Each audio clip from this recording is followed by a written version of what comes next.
Você que acabou de chegar, hoje falaremos sobre um tema muito importante para a sua alma e com isso gostaríamos de abençoar você e sua família.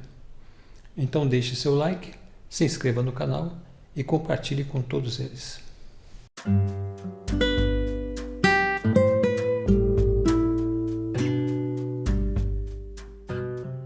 Olá pessoal, bem-vindos a mais um podcast Ciência da Alma. Olá pastor. Olá a todos. Pastor, hoje nós vamos ler que texto? Nós vamos ler no Evangelho de Lucas, capítulo 2, de 1 a 7. Naqueles dias, César Augusto publicou um decreto ordenando o recenseamento de todo o Império Romano. Este foi o primeiro recenseamento feito quando Quirino era governador da Síria. E todos iam para a sua cidade natal a fim de alistar-se. Assim, José também foi da cidade de Nazaré da Galileia para a Judéia, para Belém, cidade de Davi, porque pertencia à casa e à linhagem de Davi. Ele foi a fim de alistar-se com Maria, que lhe estava prometida em casamento e esperava um filho. Enquanto estavam lá, chegou o tempo de nascer o bebê e ela deu à luz o seu primogênito. Envolveu-o em panos e o colocou numa manjedoura, porque não havia lugar para eles na hospedaria. Que história linda, não?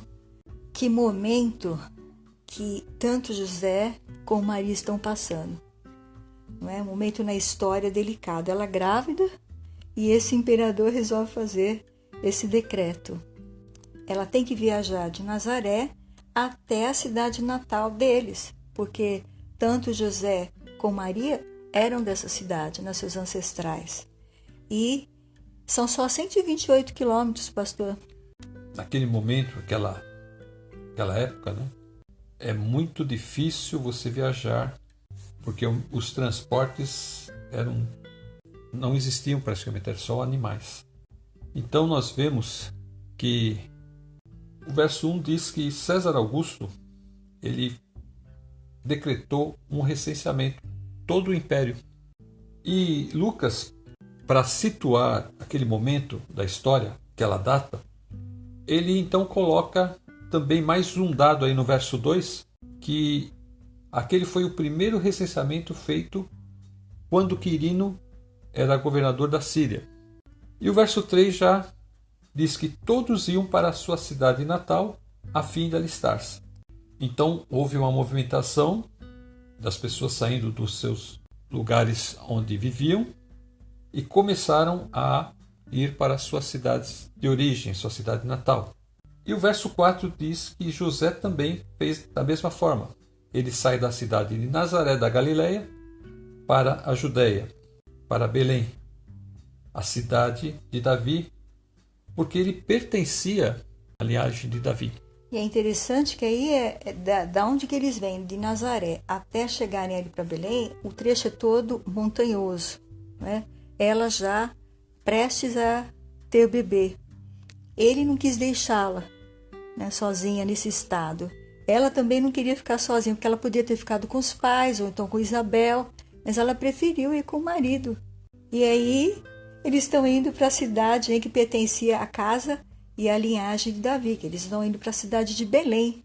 Então, eles também têm essa origem. Você vê que as dificuldades que eles estão enfrentando são muito grandes. De muito risco também para ela. Ela grávida de 9 meses. José, por ser um homem temente a Deus, ele não quer deixá-la por todas as circunstâncias do acontecimento, como ocorreu tudo.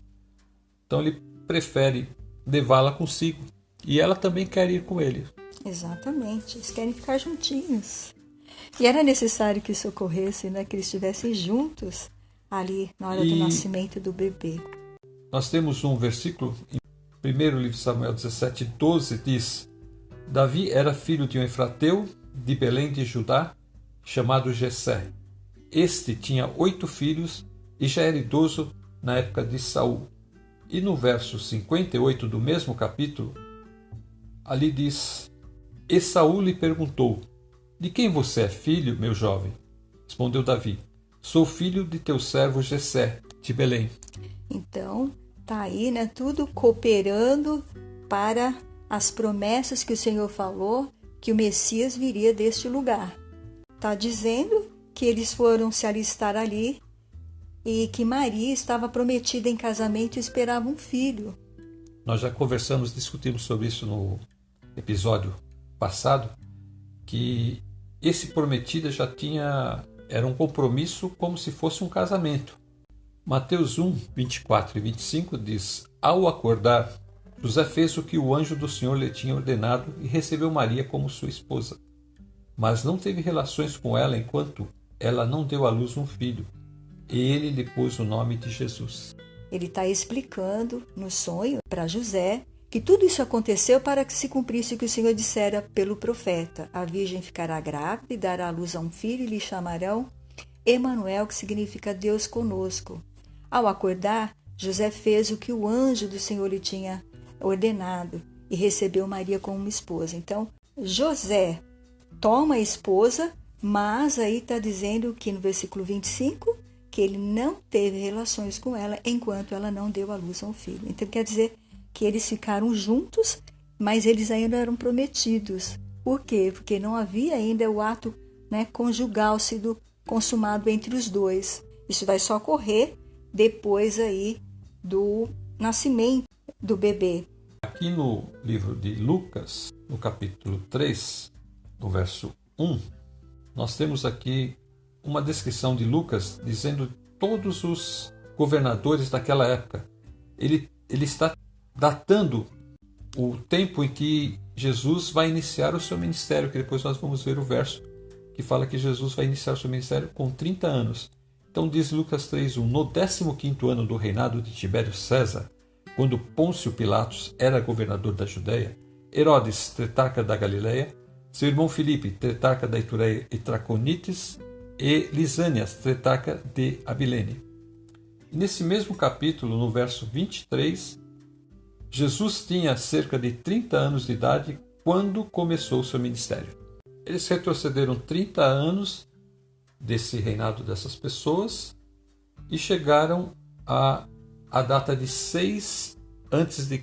como a provável data do nascimento de Jesus. Eles não têm um lugar agora para esse bebê nascer. E está dizendo que chegou o tempo do bebê nascer. Ele tem que nascer exatamente nessa cidade, que é a cidade de Belém. Ele veio para se cumprir a profecia que estava dito a respeito desse bebê. Miqueias 5:2. E tu, Belém Efrata, poço que pequena entre milhares de Judá, de ti me sairá o que será Senhor em Israel, e cujas origens são desde os tempos antigos, desde os dias da eternidade. Então a gente pensa que é o homem que está no poder, que está no comando. A gente pensa que foi este homem que ordenou o censo. Não, Deus estava usando essa necessidade para começar a incomodar o coração deste governante, deste rei romano, para que ele pedisse esse censo, para que Maria e José pudessem estar nessa cidade. Porque, como você acabou de ler, o versículo fala, e tu, Belém, é pequena entre milhares de Judá. De ti me sairá o que será Senhor em Israel. Então, ele está vindo desse momento, o Senhor Deus Todo-Poderoso, deixando a sua glória, a sua eternidade, e vindo habitar agora no corpo desse bebê que já foi gerado, no corpo de Maria, através do Espírito Santo, e está dizendo, e cujas origens são desde os tempos antigos, desde a eternidade. Ele já existia lá no trono, na majestade com o Pai, e largou tudo para vir aqui, para fazer a vontade do Pai, nos salvar, nos dar vida. Nós temos um texto paralelo, que cita também esta profecia. Mateus 2,6 diz, mas tu, Belém, da terra de Judá, de forma alguma és a menor entre as principais cidades de Judá, pois de ti virá o líder que, como pastor, conduzirá a Israel, o meu povo. Herodes está perguntando, os chefes dos sacerdotes e os mestres da lei, onde deveria nascer o Cristo. Sim. E ele responde, no verso 5 de Mateus 2, em Belém da Judéia, pois assim escreveu o profeta. Ele virá como pastor, conduzirá a Israel, o meu povo, mas ele é o Senhor.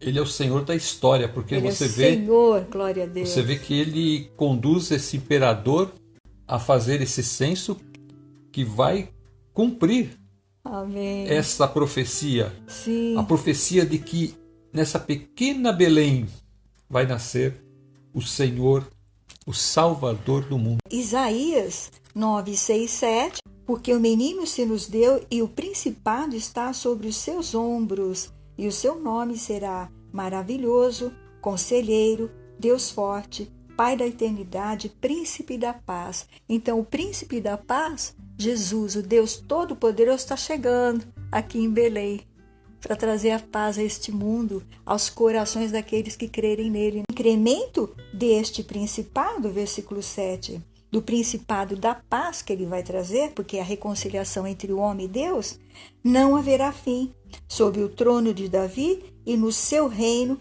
para afirmar e o fortificar em juízo e justiça, desde agora e para sempre. O zelo do Senhor dos Exércitos fará isso. Então, o zelo de Deus veio conduzindo o menino até aqui, para nascer nesta cidade. Tem que deixar bem claro que essa paz é a paz entre o homem e Deus. E Jesus vem fazer a reconciliação. Não é a paz entre as nações, não, é a reconciliação da humanidade com Deus. Aquele que crer nele, Jesus, em Jesus, então terá paz com Deus. João 7,42 ainda está falando. Não diz a Escritura que o Cristo vem da descendência de Davi e de Belém, da aldeia de onde era Davi? Então aqui em João 7,42 eles estão discutindo se Jesus é profeta ou Cristo. Então eles perguntaram no versículo 41, mas como que o Cristo pode vir da Galileia? Aí eles responderam, não diz a Escritura que o Cristo vem da descendência de Davi e de Belém, da aldeia de onde era Davi? Então, o Senhor está usando toda a história, o seu olho conduzindo detalhe por detalhe para que o seu filho venha cumprir tudo que ele falou por meio dos profetas. E ela deu à luz o seu primogênito, envolvendo-o em panos e o colocou numa manjedoura, porque não havia lugar para eles na hospedaria. Agora podemos observar, Senhor, deixando o seu trono de glória, majestade, onde ele tem miríades e miríades de anjos servindo, e vem agora nascer nesse pequeno local, humilde, com esse casal pobre, mas muito temente a Deus, não é? Totalmente diferente daquilo que eles esperavam de um Messias. O Messias deles era um tipo de um imperador também, né? Uma pessoa que viria para tirar o povo de Israel de toda a opressão de Roma ou de quem quer que seja que estivesse dominando naquela época.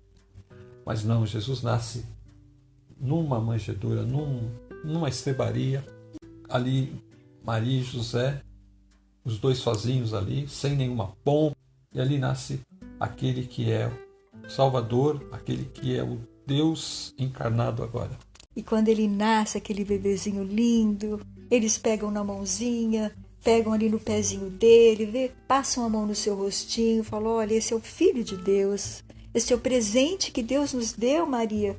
E agora? Imagina a emoção de Maria, porque é lógico, apesar de ter sido colocado dentro dela o bebê, né? Não é da genética deles, mas o instinto materno aflora, não importa, é o filho que ela está trazendo no seu ventre. Agora, o diferencial disso daí é que tem esse plus, né? Ele foi um filho que foi enviado do céu. Dois estão aqui, pastor, vendo isso, com esse bebezinho diante deles, Maria. E agora, Senhor, dá-nos sabedoria. O que nós devemos fazer agora? Como nós vamos cuidar desse menino? E mal eles sabiam que Deus ia usar todos os recursos para orientar eles, como eles educarem. José deve ter dito para Maria, nós temos que manter essas coisas todas em sigilo, porque é um fato sobrenatural. Ninguém vai acreditar na nossa palavra se nós falarmos. E até porque o bebê pode correr risco, alguém pode sequestrar ele, pode causar algum dano a ele, então nós temos que preservar a vida dele. Vamos manter isso entre nós dois, Mal eles sabiam que o Senhor vai fazer depois, não é? Mas isso é para o próximo episódio. Próximo episódio. Então aqui nasce o primogênito. Lá em Lucas 2, está falando aí no versículo 7 que ela deu à luz o seu primogênito. Significa que ele não é o único filho dela, ele é o primeiro filho dela. Isso a gente pode ver, nós já discutimos no outro episódio, quando nós estávamos falando sobre a virgindade de Maria, tudo. Mateus 13, versículo 55 a versículo 56. Não é este o filho do carpinteiro? O nome de sua mãe não é Maria, e não são seus irmãos Tiago, José, Simão e Judas? Não estão conosco todas as suas irmãs? De onde, pois, ele obteve todas essas coisas? O pai é o carpinteiro, a mãe é Maria, e ele teve seus irmãos, Tiago, José, Simão e Judas. Significa que o casamento foi consumado. E também ele teve irmãs, mas o nome das mulheres não era comum aparecer, não é? Então nós não sabemos quem são as irmãs de Jesus. Então ele tinha uma família grande com Maria. Então por isso ele é o primogênito, mas não é o único dela. Porém, ele é o primogênito de Deus, porque ele se encarnou como homem. Nunca ninguém fez isso, não é? Então Deus usa esse recurso, o ventre de Maria, para trazer o Deus aqui na terra. Olha que lindo, pastor. Como pode ser isso? É uma coisa que não dá para entender, né? Como que ele pode ser Deus e homem ao mesmo tempo. Mas, como ele é Deus, ele pode todas as coisas. Ele não disse naquele versículo, nós lemos, para Deus nada é impossível? Sim. Então ele se tornou homem, mas ao mesmo tempo ele é Deus. Então ele nasceu na forma humana, ele foi encarnado, e agora então, João 3,16 vai dizer-nos sobre isso. Para quê? Qual é a missão que ele nasceu aqui? João 3,16, porque Deus tanto amou o mundo que deu seu Filho unigênito, para que todo que nele crer não pereça, mas tenha a vida eterna. Então ele é o primogênito que nasceu de forma humana, mas ele é o Filho unigênito de Deus, não há outro igual a ele, né? Eles são um em essência, o Pai e ele são um. Assim como ele está no Pai, o Pai está nele. E ele vem fazer isso para que todo aquele que nele crer não pereça, mas tenha vida eterna. Está dizendo de vida, eternidade. Está sempre dizendo que ele vem salvar o homem. A coisa que a gente tem que deixar claro aqui é que Jesus não é criado, ele não é um ser como nós que fomos criados. Jesus, ele compartilha da mesma essência do Pai. Hebreus, capítulo 1:3, explica exatamente. O Filho é o resplendor da glória de Deus e a expressão exata do seu ser, sustentando todas as coisas por sua palavra poderosa. Depois de ter realizado a purificação dos pecados, ele se assentou à direita da majestade nas alturas. Ele é o resplendor da glória de Deus, quer dizer. Você veja que Jesus é. Ele é a expressão exata do seu ser. Então aí demonstra justamente o que eu estava falando. Que eles têm a mesma essência. Jesus não é criado.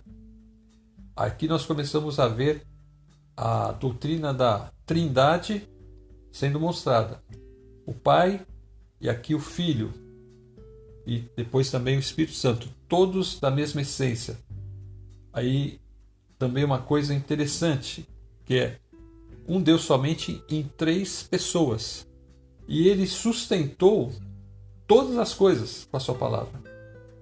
Realizou as purificações dos pecados e se assentou à direita do Pai. Aí nós nos lembramos de João 1:1, né? E o Verbo se fez carne e habitou entre nós. Então ele estava lá no céu, a palavra, o poder, habitando com Deus na sua majestade, aqui nesse resplendor de glória, e ele então se fez carne. E o Verbo se fez carne e habitou entre nós.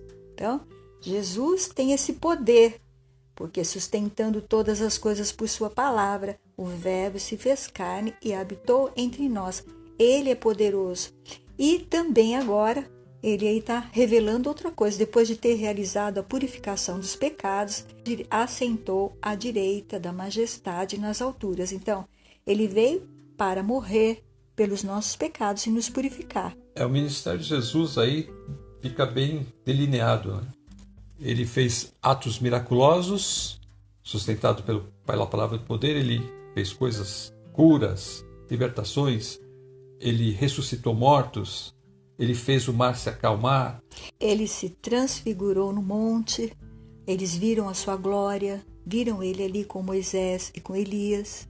Então, nós estamos vendo aí agora onde ele está. Depois que ele cumpriu o propósito de Deus aqui na terra. Depois da sua morte na cruz, ele purificou os pecados, ou seja, a obra da cruz vai fazer com que todos possam agora ser justificados diante de Deus.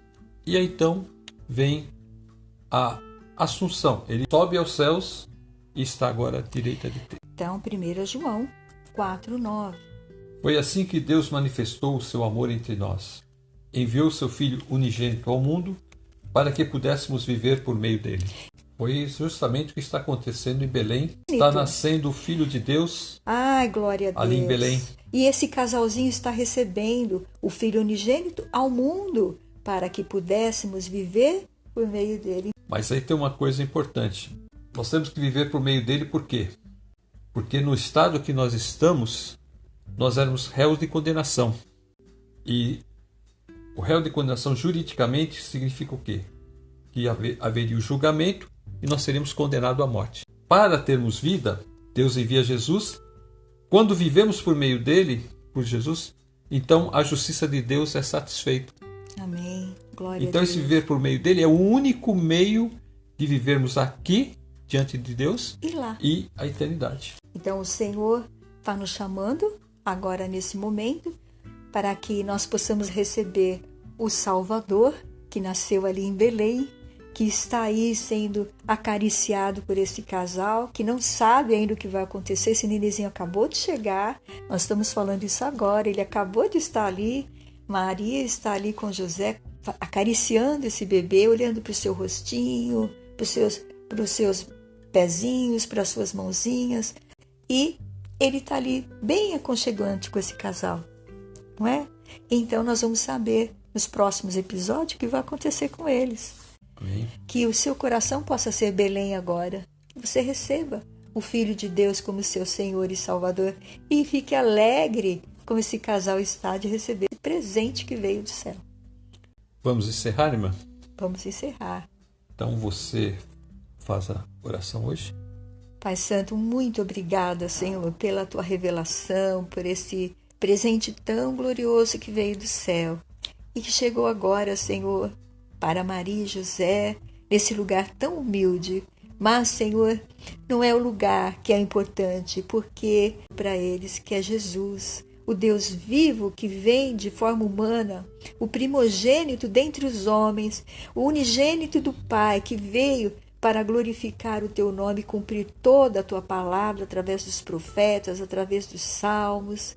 Senhor, muito obrigada, que Jesus possa nascer em cada coração, em cada lar que estiver ouvindo esta mensagem, que eles se abram para esta palavra, para que eles tenham vida em teu nome e vida eterna pelo sacrifício de Jesus. E assim seja, em nome do Senhor, nós te agradecemos. Amém. Amém. Eu já vou me despedindo, fiquem na paz de Jesus. Também quero me despedir. Fiquem com Deus e até a próxima.